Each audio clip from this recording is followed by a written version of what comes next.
नमस्कार, मैं डॉक्टर रमेश चंद। सबसे पहले आज हम इस वीडियो में एम्पियर के नियम की बात कर रहे हैं।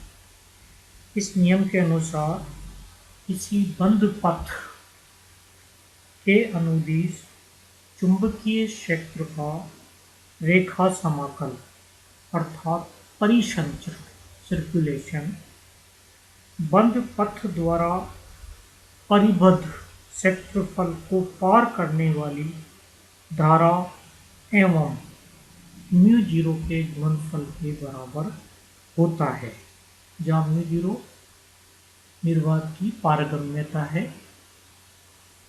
इस इक्वेशन को अर्थात integral B dot D L equal to mu zero I को integral form of the Ampere's law कहते हैं। समाकल रूप एम्पियर का नियम का समाकल रूप कहते हैं। एम्पियर के नियम के समाकल रूप से अवकल रूप प्राप्त करने के लिए हम स्टोक्स कर्ल थ्योरम का इस्तेमाल कर रहे हैं। इस थ्योरम के अनुसार किसी वेक्टर के लाइन इंटीग्रल को हम सरफेस इंटीग्रल में निम्न प्रकार से चेंज कर सकते हैं, अर्थात integration V dot D L is equal to integral over S del cross V dot D S. हम ये भी जानते हैं कि किसी बंद परिपथ में प्रवाहित धारा आई उस परिपथ में करंट डेंसिटी से इस प्रकार से रिलेटेड होती है, अर्थात I is equal to surface integral of J dot D S. I का मान इस इक्वेशन से और integral B dot D L का मान इस इक्वेशन से जब हम इंटीग्रल फॉर्म में रखें तो हमको इंटीग्रल फॉर्म इस रूप में चेंज होकर के मिलेगी। Integral of S del cross B dot D S is equal to mu zero J dot D S. और इस साइड को इधर लेके जाएं तो माइनस साइन आएगा, del cross B minus mu zero J bracket में रहेगा, डॉट डी एस हमको मिलेगा। अतः उस इक्वेशन से हमको फाइनली प्राप्त होगा del cross B equal to mu zero J. ये differential form of Ampere's law कहलाती है, अर्थात एम्पियर के नियम का अवकल रूप कहलाता है। अब हम बात करेंगे मैग्नेटाइजेशन वेक्टर एम। जैसा कि हम जानते हैं प्रत्येक पदार्थ परमाणुओं से मिलकर बना होता है और प्रत्येक परमाणु में गतिशील इलेक्ट्रॉनों के कारण एटॉमिक करंट्स उत्पन्न होती है। प्रत्येक एटॉमिक करंट को मैग्नेटिक डाइपोल के तुल्य हम मान सकते हैं, जिसका चुंबकीय आघूर्ण एम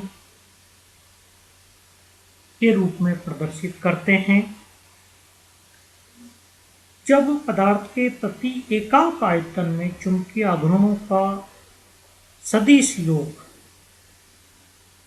को लेते हैं तो इसको हम चुंबकन तीव्रता या चुंबकन सदिश मैग्नेटाइजेशन वेक्टर एम कहते हैं। अर्थात magnetization vector M is equal to limit delta V tends to zero summation M I upon delta we.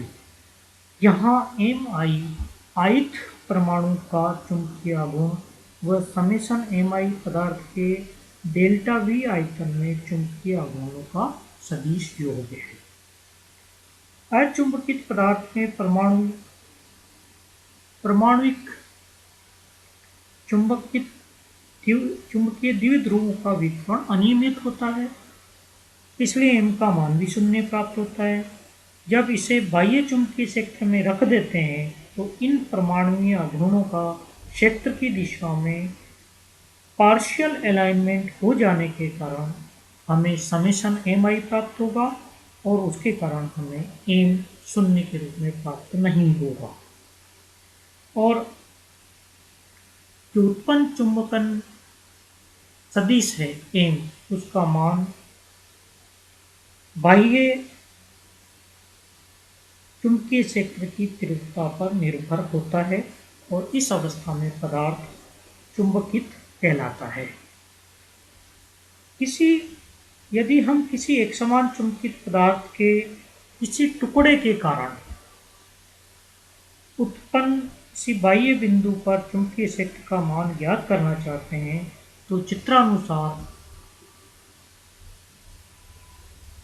चुंबकन तीव्रता m की दिशा z अक्ष के अनुदिश लें और पदार्थ के dz मोटाई की एक पट्टिका की कल्पना करें जिसका तल चुंबकीय क्षेत्र और चुंबकन तीव्रता m की दिशा के लंबवत होती है।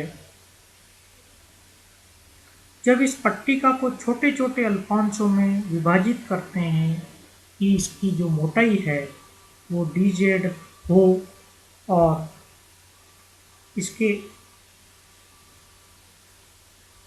इसका जो क्षेत्रफल है ऊपरी पृष्ठ का वो dA के बराबर हो तो इस भाग के कारण उत्पन्न चुंबकीय आघूर्ण m dA dz के बराबर हमको प्राप्त होता है।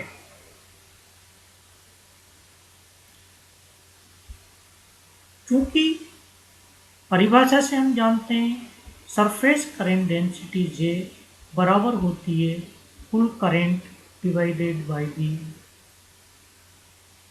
Thickness of that path. यहाँ magnetic moment m dA dz के बराबर प्राप्त होता है, परंतु परिभाषा अनुसार हम जानते हैं कि मैग्नेटिक मोमेंट प्रवाहित धारा और एरिया के गुणनफल के बराबर होता है। अतः ये उस पर्टिकुलर अल्पांश से होकर बहने वाली धारा को प्रदर्शित कर रहा है। ऐसी परिस्थिति में सरफेस करंट डेंसिटी J निकालें तो धारा m dz divided by the thickness of the ribbon dz, इसके कारण हमको मिलेगा surface current density J equal to m। ये सब काम हमने यूनिफॉर्मली मैग्नेटाइज्ड मटेरियल के लिए किया हुआ है। जब मटेरियल नॉन यूनिफॉर्मली मैग्नेटाइज्ड हो तो हमको जो एनालिसिस हम करेंगे वो इस प्रकार है। क्योंकि पदार्थ समान रूप से चुंबकित नहीं है, चित्र में भी आपको दिख रहा है, तो पदार्थ के भिन्न भिन्न बिंदुओं पर चुंबकन तीव्रता m का मान भी भिन्न भिन्न प्राप्त होता है। इस प्रकार के चुंबकित पदार्थ में तुल्य धारा वितरण इक्विवेलेंट करंट डिस्ट्रीब्यूशन भी अलग अलग प्राप्त होता है। माना चुंबकित पदार्थ में चुंबकन तीव्रता z अक्ष के अनुदिश है और इसका मान +y दिशा में बढ़ रहा है। ये पदार्थ असंख्य अल्पांश रेक्टेंगुलर ब्लॉक्स से मिलकर बना हुआ माना जा सकता है, जिसमें चुंबकन तीव्रता नियत होती है। प्रत्येक अल्पांश का आयतन चित्रानुसार delta x, delta y, delta z है और इनको चित्रानुसार y अक्ष के अनुदिश इस तरह से रखा गया है। यदि किसी अल्पांश में चुंबकन तीव्रता mz हो तो निकटवर्ती डेल्टा y दूरी पर अल्पांश में चुंबकन तीव्रता mz प्लस डेल्टा mz अपन डेल्टा y के बराबर प्राप्त होगी। यहाँ डेल्टा mz अपन डेल्टा y दिशा में चुंबकन तीव्रता के परिवर्तन की दर अर्थात उसके ग्रेडियंट को प्रदर्शित कर रहा है। इसी प्रकार क्रमागत अल्पांशों के चुंबकन तीव्रता का मान ज्ञात करें तो क्रमशः mz plus delta mz upon delta y, 2 delta y and so on प्राप्त होगा। अतः हम देखते हैं कि प्रत्येक अल्पांश में चुंबकन तीव्रता का डिफरेंस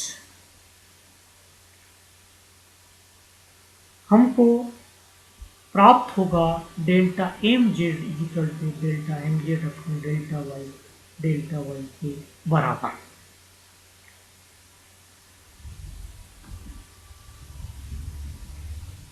इसी प्रकार प्रत्येक अल्पांश में चुंबकन तीव्रता उसके पहले वाले निकटवर्ती अल्पांश की तुलना में चुंबकन तीव्रता से अधिक प्राप्त होती है। साथ ही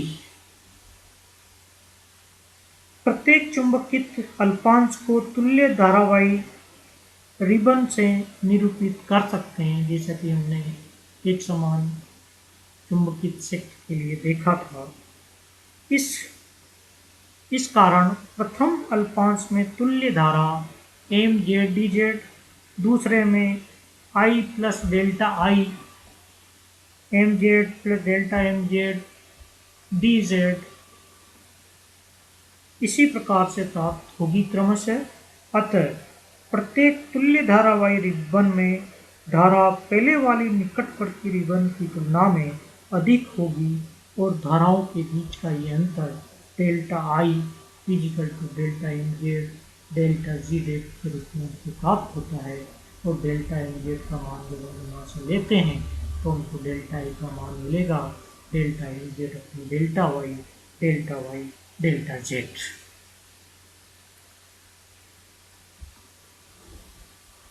इस अंतर की धारा किन्हीं दो क्रमागत अल्पांशों के अंतःसतह पर एक्स अक्ष की दिशा में प्रवाहित होती है। इस प्रकार अल्पांशों की इस पंक्ति में प्रत्येक अंतःसतह पर एक्स अक्ष की दिशा में एक नेट धारा प्रवाहित होगी जिसका मान डेल्टा आई हमको मिलेगा। ये धारा प्रत्येक अल्पांश के परिच्छेद डेल्टा वाई डेल्टा जेड से होकर प्रवाहित होगी और इस कारण एक्स दिशा में तुल्य धारा का जो सरफेस डेंसिटी है वो हमको मिलेगी J X one delta I upon delta Y delta Z और J X one equal to delta I Z upon delta Y equation 2। Similarly यदि पदार्थ की चुंबकन तीव्रता का वाई दिशा में घटक लें जो कि एम वाई हो तथा जेड अक्ष की दिशा में इसमें परिवर्तन होता हो तो जेड दिशा में चुंबकन तीव्रता के परिवर्तन की दर delta M Y upon del Z होगी और इस स्थिति में धारा घनत्व में जो अंशदान हमको मिलेगा माइनस एक्स दिशा में हमको मिलेगा और उसका मान J X two minus delta M Y upon delta Z के बराबर प्राप्त होगा। अतः पदार्थ के चुंबकन तीव्रता के जेड तथा वाई घटकों के क्रमशः वाई तथा जेड दिशा में परिवर्तन के कारण एक्स दिशा में नेट धारा घनत्व का मान हमको प्राप्त होगा समीकरण 2 और 3 के बीजगणितीय योग के द्वारा, अर्थात J X equal to delta M Z upon delta Y minus delta M Y upon delta Z अब और in other words J X equal to del cross M का एक्स कंपोनेंट। सिमिलरली जब हम इसी प्रकार चुंबकन तीव्रता के एक्स तथा वाई घटकों के क्रमशः वाई तथा एक्स दिशा में परिवर्तन के कारण जेड दिशा में नेट धारा घनत्व का मान ज्ञात करते हैं तो वो हमको मिलेगा J Z is equal to del cross M का जेड घटक। सिमिलरली वाई कंपोनेंट हमको मिलेगा J Y equal to del cross M Y. अतः असमान चुंबकन तीव्रता प्रत्येक बिंदु एक्स वाई जेड की स्थिति पर निर्भर करेगी और कुल चुंबकन धारा घनत्व total magnetization current density J M हमको प्राप्त होगी डेल क्रॉस एम के बराबर। अतः इस समीकरण से परिभाषित धारा घनत्व जे एम द्वारा किसी बिंदु पर चुंबकीय क्षेत्र का मान m चुंबकन तीव्रता वाले चुंबकित पदार्थ के द्वारा उसी बिंदु पर चुंबकीय क्षेत्र के मान के बराबर प्राप्त होता है। इस प्रकार हमने चुंबकन धारा घनत्व और चुंबकन सदिश के बीच में संबंध ज्ञात किया है। आज का ये वीडियो मैं यहीं स्टॉप करता हूँ। नमस्कार।